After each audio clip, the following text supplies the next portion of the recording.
네, 오늘 저는요, 하나님은 최고의 스토리텔러이십니다 라는 말씀의 제목을 가지고 창세기 39장 1절에서 23절 본문으로 말씀을 전하러 왔습니다.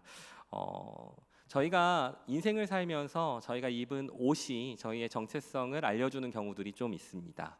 앞서서 우리 청소년들이 함께 예배를 드렸던 걸 봤는데요. 청소년들은 어떤 모습을 보면서 이 친구가 학생인다라고 알 수 있을까요? 맞습니다. 교복을 입은 모습을 보면 그렇죠. 그리고 저 사람은 군인이야 라고 할 때는 어떤 옷을 입었죠? 군복을 입었을 겁니다. 경찰이야 하면 경찰복을 입었을 거고요. 병원에서 흰색 가운을 입으면 의사구나 라고 알 것입니다.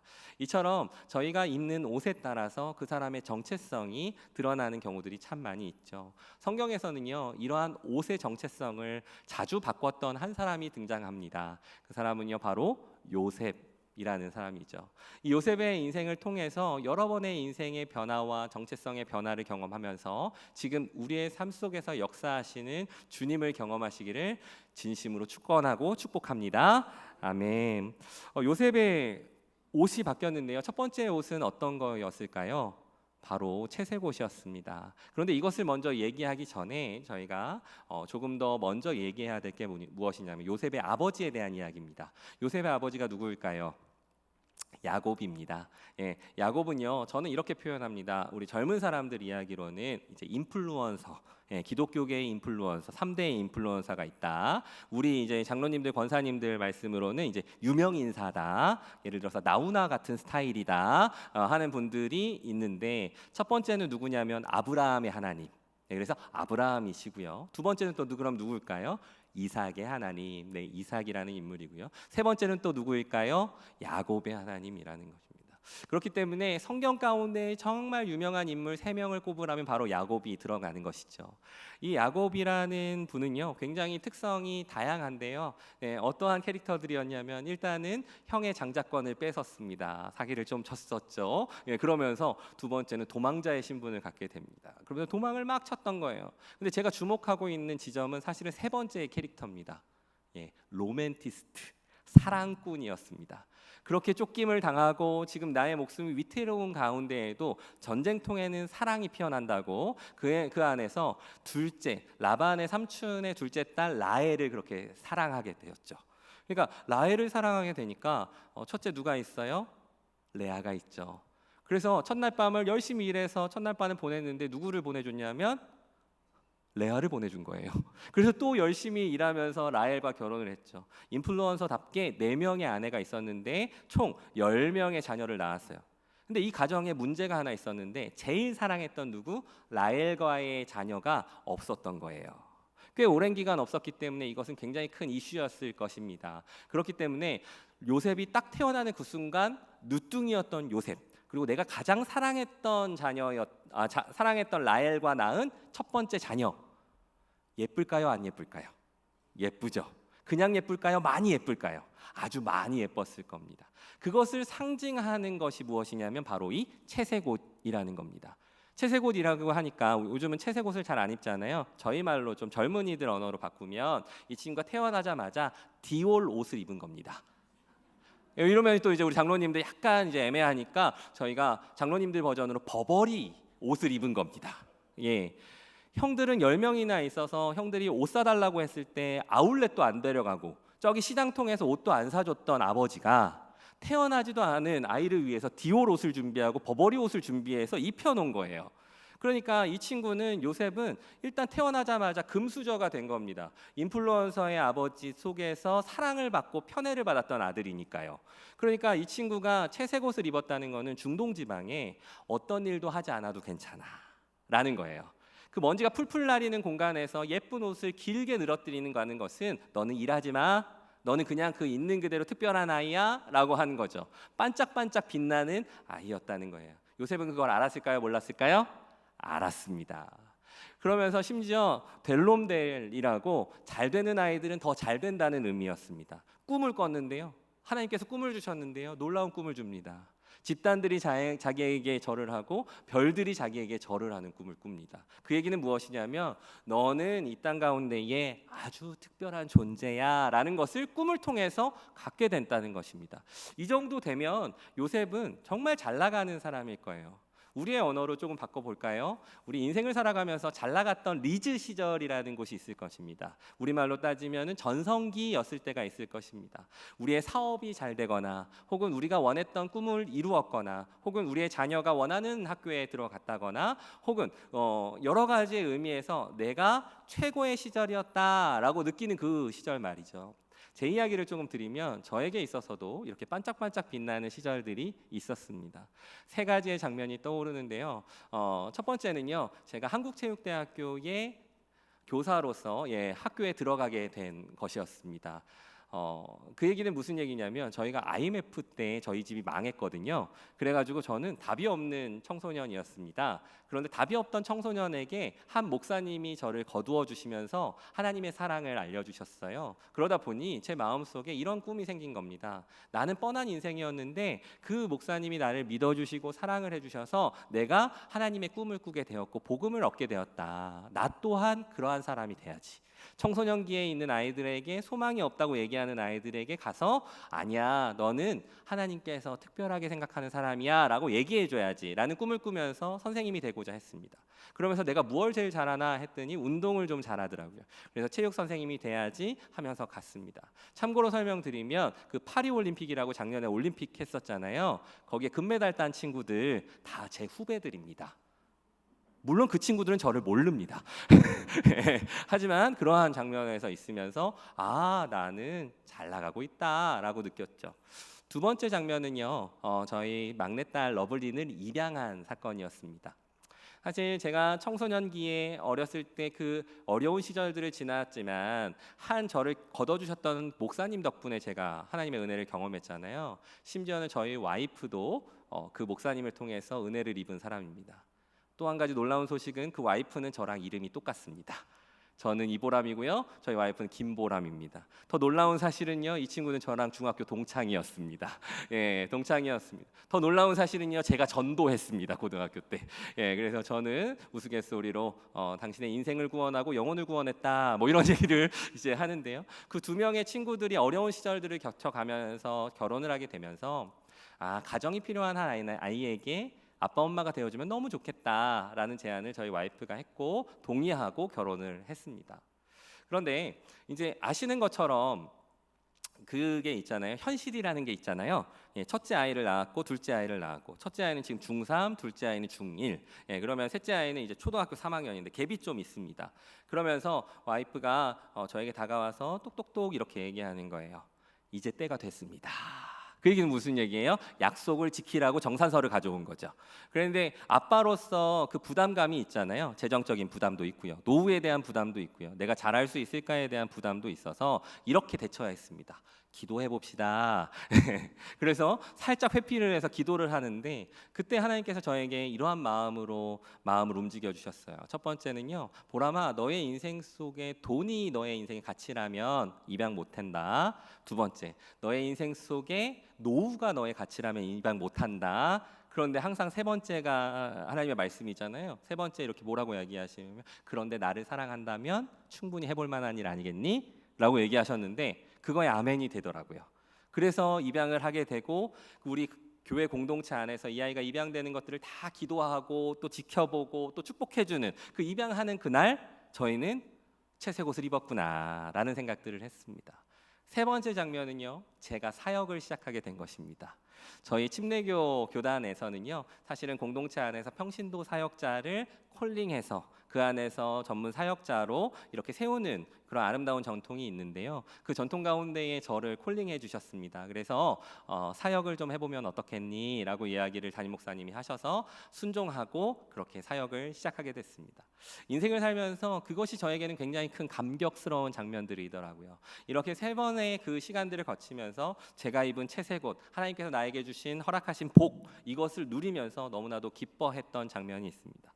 그런데 인생을 살아오신 많은 분들이 아시는 것처럼 우리에게는 좋은 일만 있을까요? 그렇지 않습니다. 항상 우리가 예상하고 원하는 대로 일이 풀려나가지는 않죠.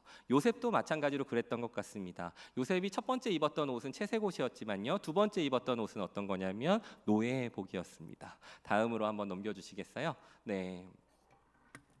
다음으로요. 예, 구덩이에 맞습니다. 예, 우리 함께 말씀을 한번 읽어보겠습니다. 시작.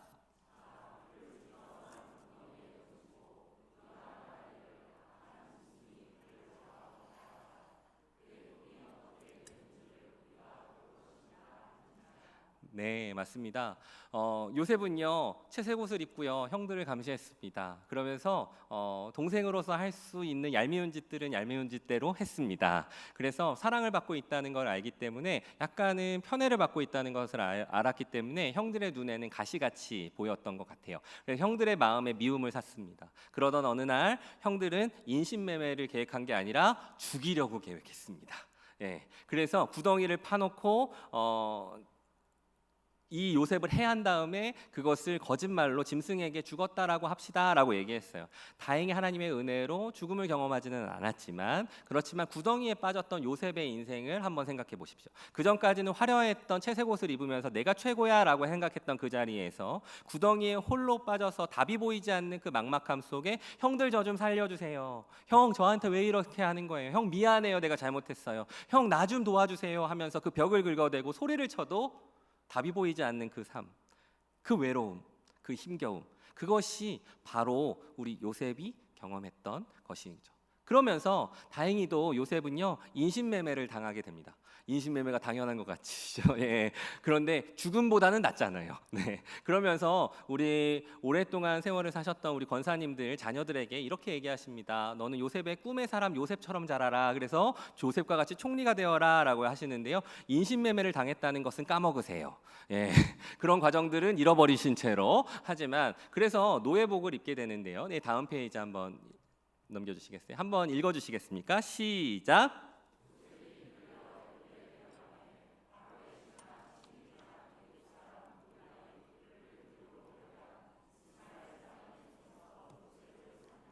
네, 그렇습니다. 노예복을 입게 되었습니다. 채색옷과 노예복의 차이가 무엇인지 아시겠습니까? 채색옷은요, 다른 사람들은 다 일해도 나는 일하지 않아도 괜찮습니다. 그런데 노예복은요, 다른 사람들은 다 놀고 있어도 나는 일해야 되는 상황으로 바뀌었습니다. 요셉은요 너무나도 힘들었을 거예요. 제가 지금 중학교에서 아이들을 가르치는데요, 중학교에서 성적이 25점 맞아서 불행한 친구들은 그렇게 많이 없습니다. 예, 일단은 성적이 안 나와서 그렇게 불행하지 않고 다른 것들을 하거든요. 근데 진짜 불행하다고 느끼는 친구들은 누구냐면 전교 1등에서 전교 2등으로 된 아이입니다. 네, 이 친구들 같은 경우에는 자기가 누렸던 것들이 있었기 때문에 그게 마이너스가 되는 그 순간의 마음을 빼앗깁니다. 요즘 같은 경우에는 우리가 노예 제도가 없죠. 예, 하지만 노예와 같이 살아가고 있습니다. 어떤 것 때문일까요? 비교의 노예로 살아가고 있죠. 내가 성적이 아무리 좋아도 나보다 더 좋은 사람들의 성적을 비교하면서 우리는 힘들어집니다.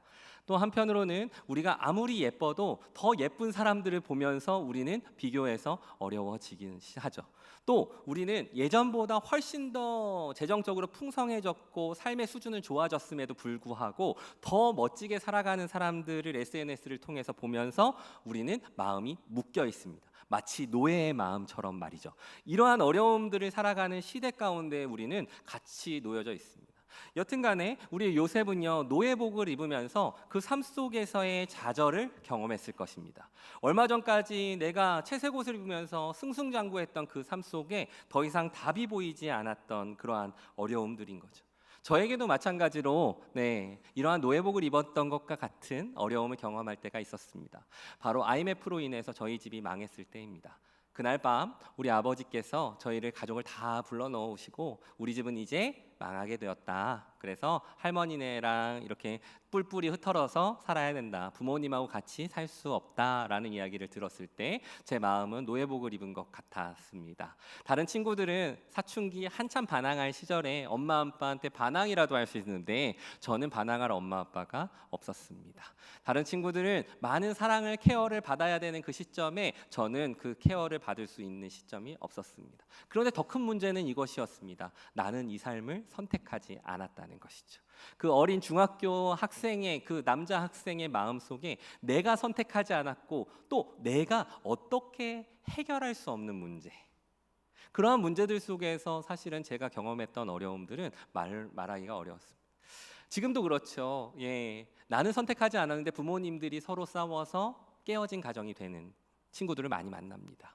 또 그러한 상황 가운데에 나도 어떻게 할 수 없는, 심지어는 신앙이 있는 친구인데도 불구하고 기도도 열심히 했는데도 불구하고 나도 어떻게 할 수 없는 재정적인 압박에 빠져 있는 분들도 많이 있죠. 요즘 같은 시절에는 더 크고요.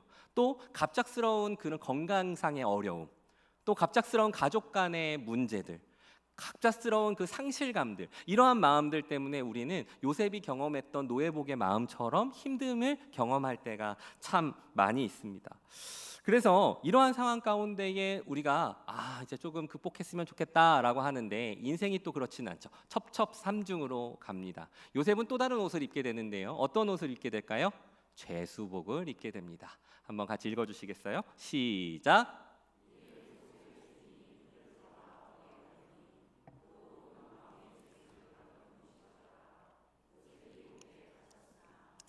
요셉은 노예로서 살아갔지만 그럼에도 불구하고 성실하게 살아갔습니다. 그러다 보니까 보디발 장군의 총애를 받게 되고 그 매니저와 같은 그 총괄 단장의 자리들을 경험했죠. 이 정도 되면은 그래도 극복한 스토리지 않겠습니까? 그런데 그날 어떤 일들이 벌어졌냐면, 요셉이 조금 잘생겼나 봐요. 성경에는 준수하다고 하는데, 아무도 없던 그날 보디발의 장군의 아내가 유혹을 하기 시작합니다. 그래서 저희가 주일 예배고 또 이것을 리얼하게 얘기하는 건 적절하지 않기 때문에 제가 이렇게 표현해 보겠습니다.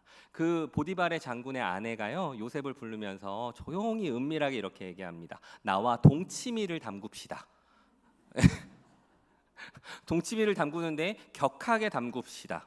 그리고 우리 요셉과 함께 동치미를 통해서 당신의 신분을 끌어올려 주겠습니다 라고 이야기를 유혹한 거죠. 요셉은 그것에 반응하지 않았습니다. 도망갔습니다. 요셉의 입장에서는 선한 일을 한 것이죠. 의로운 일을 한 것이죠. 그렇지만 그것 때문에 무엇이 됐냐면 누명을 쓰게 되고요. 그것 때문에 무엇이 됐냐면 죄수복을 입게 되었습니다. 노예복을 입은 것만으로도 너무나도 벅찬데, 이제는 내가 선택하지 않은 일들로 인해서 무엇을 했다? 죄수가 되었다. 그 억울함 속에서 많은 시간들을 보내면서 요셉이 지금의 우리가 생각하고 있는 것처럼 진짜 이 은혜, 그래도 은혜 이렇게 생각하고 있었을까요? 아니었을 겁니다. 요셉은요, 내가 왜 이렇게, 어디서부터 꼬인 거지? 어디서부터 잘못된 거지? 내가 하나님 앞에 어떠한 죄를 범한 거지? 혹은 하나님은 왜 내가 기도하고 있는데 응답해 주지 않으시는 거지? 하는 그 마음속에 여러 가지의 생각들이 복잡하게 있었을 거예요. 제가 어떻게 이렇게 리얼하게 얘기할 수 있냐면, 저도 그러한 경험들이 있거든요.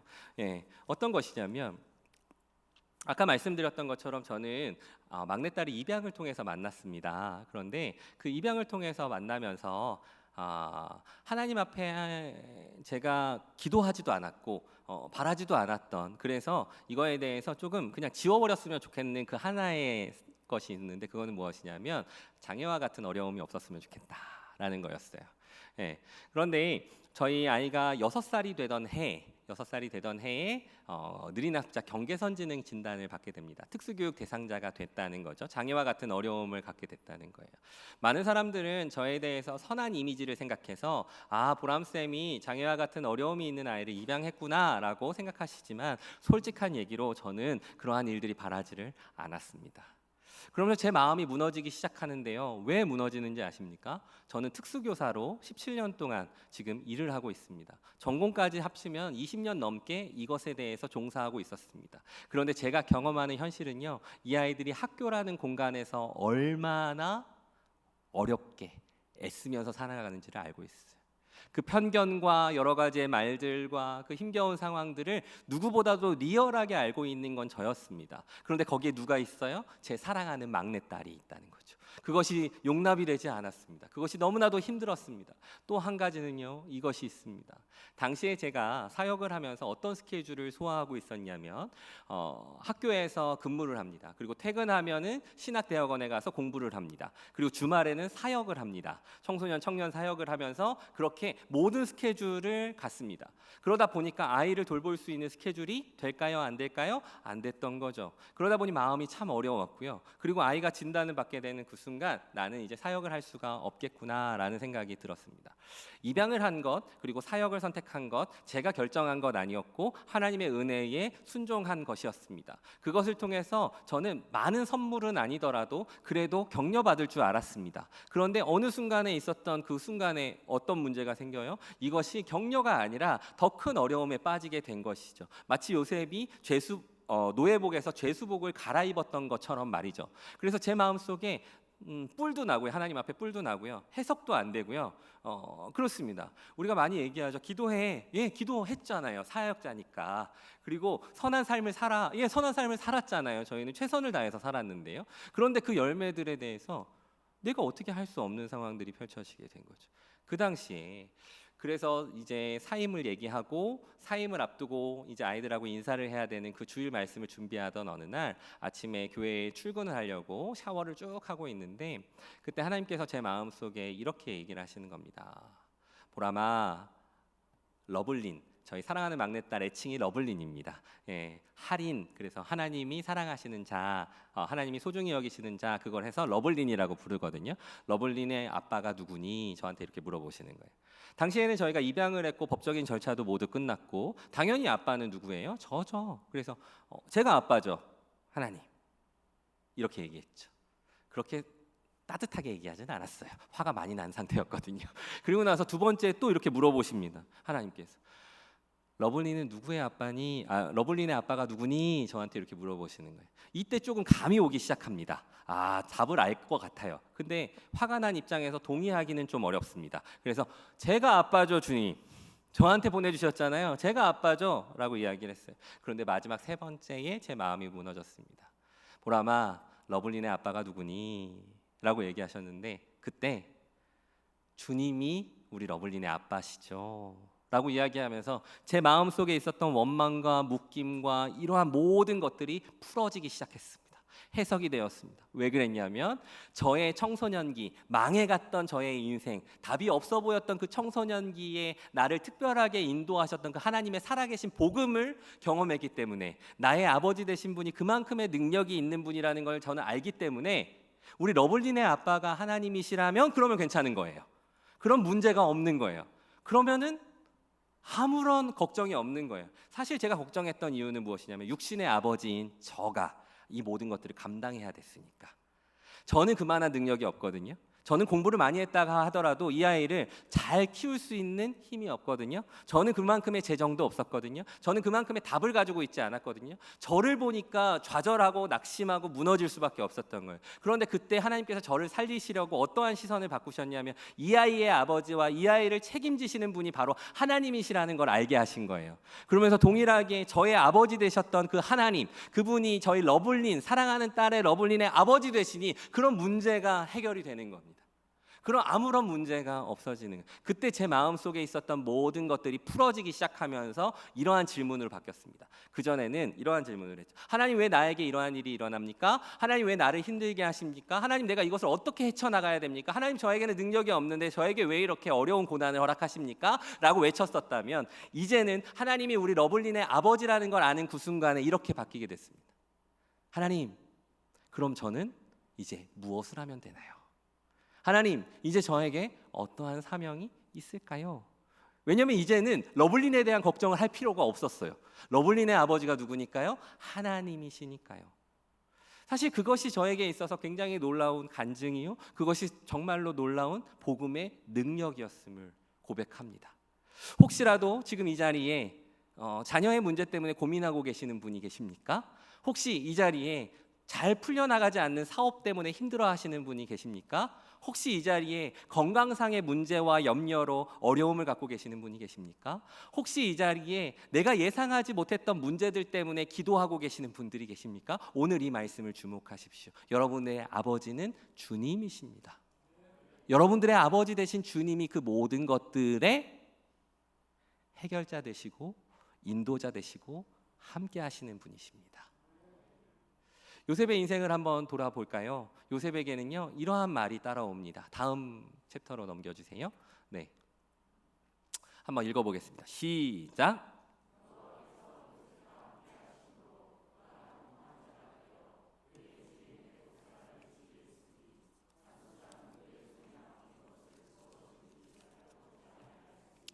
이는 여호와께서 요셉과 함께 하시니라.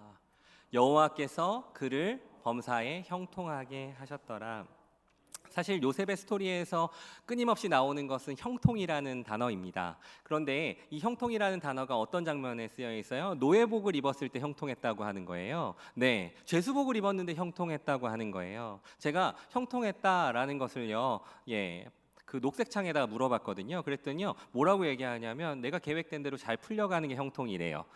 그리고 내가 원하는 대로 무언가가 잘 이루어지는 게 형통이래요. 근데 요셉을 봤을 때는 전혀 그게 형통 같지 않아 보이거든요. 그래서 원어를 찾아봤습니다. 원어에는 뭐라고 등장하냐면 짜라흐라고 등장합니다. 짜라흐. 그리고 요셉의 그 형통이라는 단어 속에 항상 따라오는 맥락은 무엇이냐면 여호와께서 함께 하시니가 형통이었던 겁니다. 성경에서 이야기하는 형통은요, 우리가 세상 속에서 잘 나가고 멋지게 살아가는 것을 형통이라고 이야기하지 않고요, 하나님과 동행하는 것을 형통이라고 이야기합니다. 요셉의 인생은 오르락내리락 했습니다. 채색 옷을 입었고 또 노예복을 입었고 또 죄수복을 입었고 총리의 옷을 입었습니다. 그런데 그 오르락내리락 하는 순간에 요셉은요, 믿음이 오르락내리락 했을 수도 있습니다. 요셉의 연약함 속에서 즐거워도 했다가 힘들어도 했을 것입니다. 그러나 하나님께서는요, 요셉의 아버지 된 하나님, 저의 아버지 된 하나님, 러블린의 아버지 된 하나님은요, 신실하셨고 꾸준하셨고 하나님의 열매를 향해서 이루어 가셨습니다. 하나님은 그 신실한 계획을 계시는 분입니다. 하나님은 최고의 스토리텔러라는 것은요, 그 인생을 하나님의 방법으로, 하나님의 열매로, 하나님의 아름다운 그 공간으로 만들어가고 계시다는 그것이 증거이십니다. 그렇기 때문에 요셉은요, 사실상 노예로, 죄수로, 채색옷으로 혹은 총리로 살아갔던 것이 아니라 하나님의 사람으로 살아갔습니다. 하나님께서 허락하신 거룩한 옷을 입으면서 살아갔습니다. 우리의 인생 가운데의 해결책은요, 다른 것이 아니라 하나님의 사람으로 살아가는 것입니다. 하나님께서 허락하시는 하나님의 자녀의 옷을 입으며 살아가는 것입니다. 우리가 젊을 때든 아니면은 우리가 그 노년 가운데 하나님과 동행하는 그 자리를 경험하든 우리는 동일하게 하나님의 사람으로 살아가는 것입니다. 그렇기 때문에 자녀의 문제를 경험하고 계실 때 그것이 결론이라고 바라보지 마십시오. 그 과정을 통해서 하나님께서 이루어 가실 그 아름다운 열매를 바라보시기를 축복합니다. 지금 재정적인 어려움 가운데 힘겨움을 경험하고 계시다면 그것이 결론이라고 생각하지 마십시오. 그 과정들을 통해서 하나님께서 이루실 놀라운 생명의 열매를 기대하시기를 바랍니다. 하나님께서 우리 가운데 허락하시는 그 놀라운 은혜는요, 지금도 성실하고요, 지금도 꾸준하고요, 지금도 신실하셔서 그 놀라운 생명의 열매를 낳게 하실 것입니다. 아멘. 저희가 작은 빛이라는 협동조합을 통해서 5개의 기간 속에 아름다운 일들을 펼쳐가고 계시는데요. 그 안에서 만나는 그 공동생활 과정에 있는 아이들, 그리고 또 그 안에서 만나는 발달 장애와 같은 어려움을 가진 아이들, 혹은 노년 시절에 누군가의 케어와 도움이 필요한 사람들 살펴보셨을 때 모두에게 물어보십시오. 그 인생을 선택했는지. 그렇지 않습니다. 모두에게 물어보십시오. 그 자리 가운데 있는 것이 우리의 결정 때문인지. 그렇지 않습니다. 어떤 거냐면 사람마다 살아가는 모양과 옷이 다른 것일 뿐입니다. 지금은 그 어려움의 옷을 입었을 뿐이죠. 아니요, 지금은 또 그것을 견뎌내고 있는 옷을 입었을 뿐이죠. 지금은 그 과정 가운데 있는 옷을 입었을 뿐이죠. 그 과정에 있었던 저의 삶 속에 누가 함께 하셨습니까? 그 사랑을 전하는 통로였던 그 목사님을 통해서 하나님의 사랑을 저희에게 전해주셨습니다. 그리고 또 그 입양한 그 아이는 우리의 가정을 통해서 그 사랑을 전달하는 통로로 삼으셨고요. 그리고 지금 또 저는 사실 이 자리에서 그 사랑을 전하는 통로로 쓰임받고 있습니다. 할렐루야. 주님을 찬양합시다. 하나님께 영광의 박수 올려드리겠습니다. 하나님은 그러하신 분입니다. 사실은 하나님께서 우리의 연약함을 사용하실 때요, 우리의 그 힘겨움을 사용하실 때요, 하나님의 계획과 놀라운 것은요, 생명의 열매로 연결되어집니다.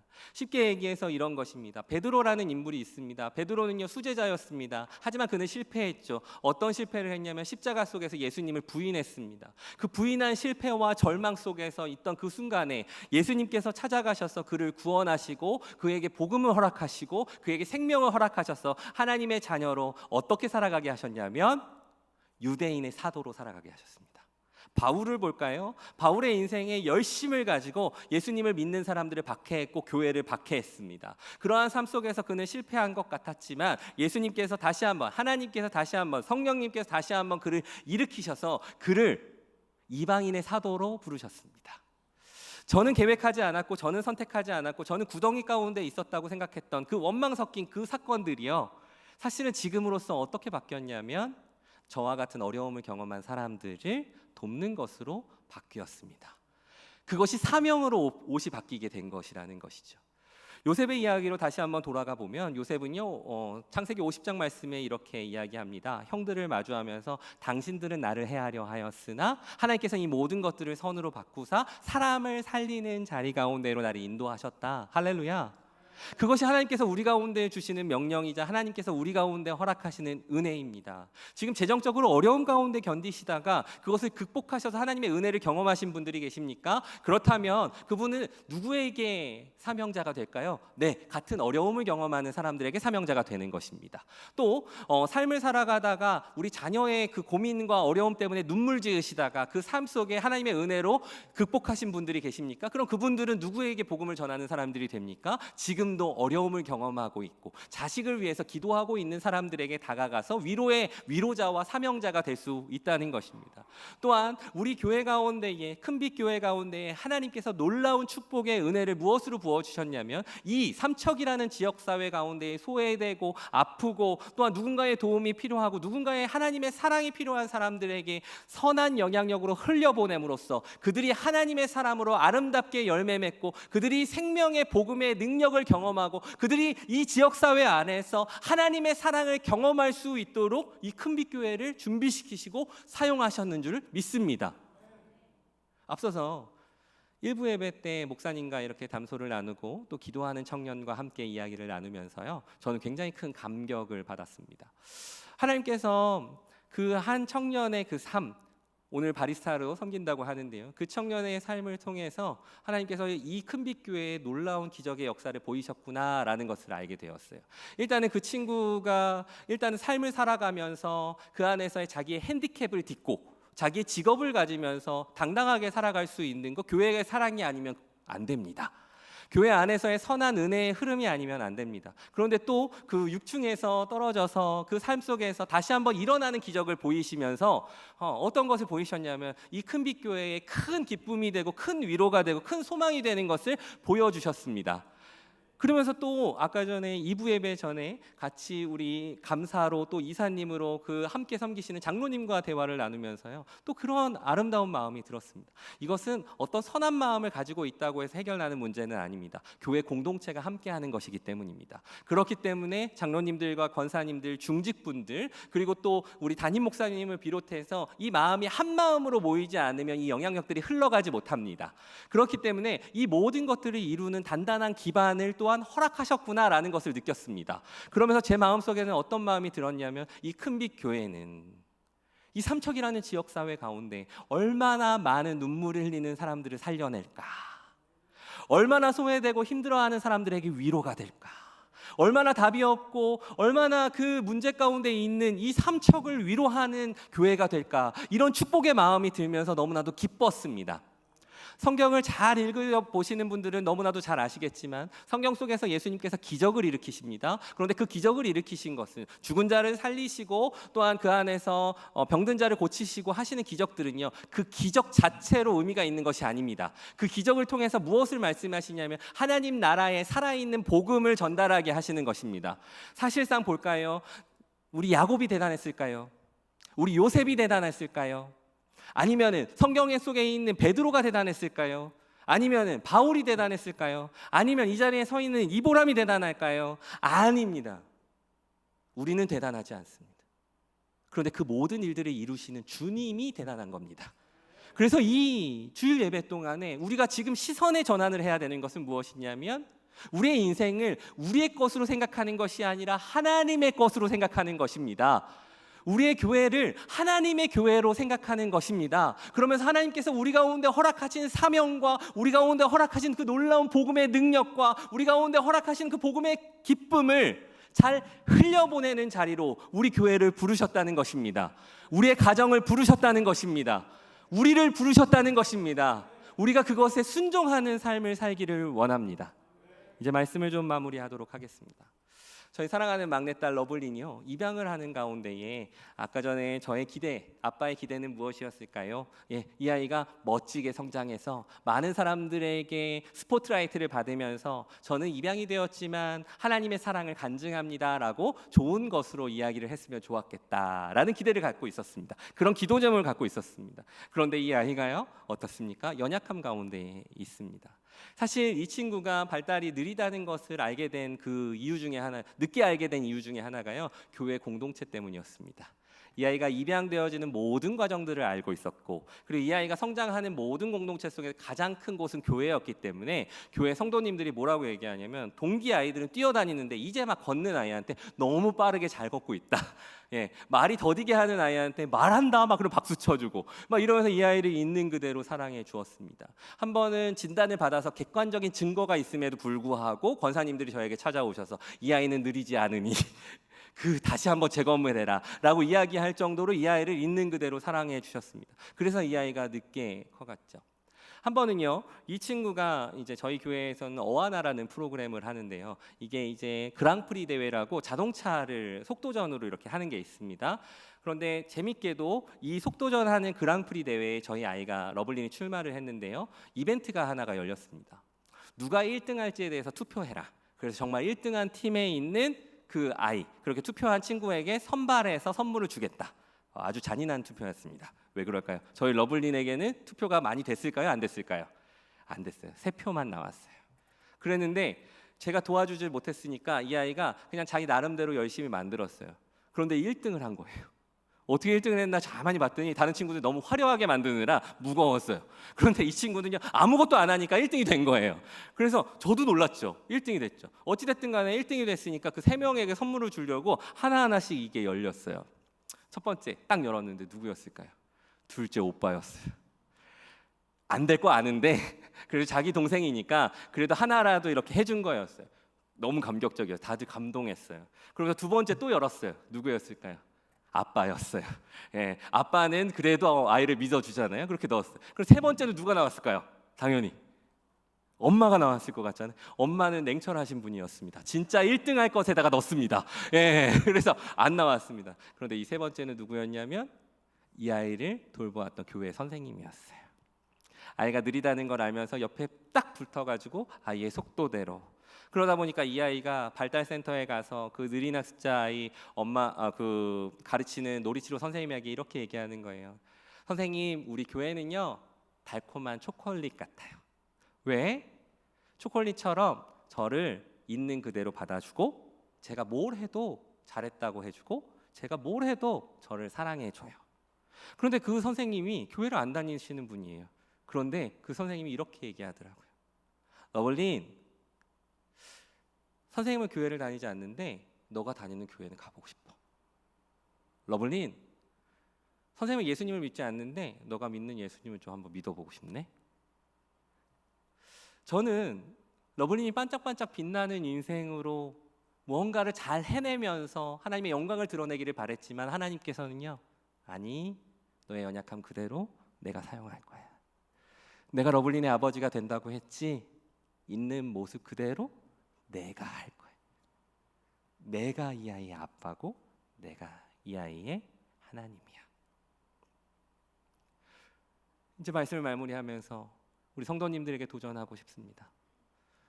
여러분의 형편과 여러분의 삶 속에서 지금 하나님이 아버지 되어 계십니까?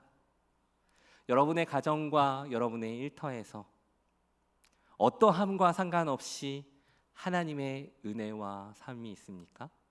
우리가 머무는 공동체, 이 큰빛교회 공동체 안에서 하나님의 사랑이 기적이 되고 간증이 되어 끊임없이 영혼을 살리고 하나님의 일들을 이루어가는 공동체가 되어가고 계십니까?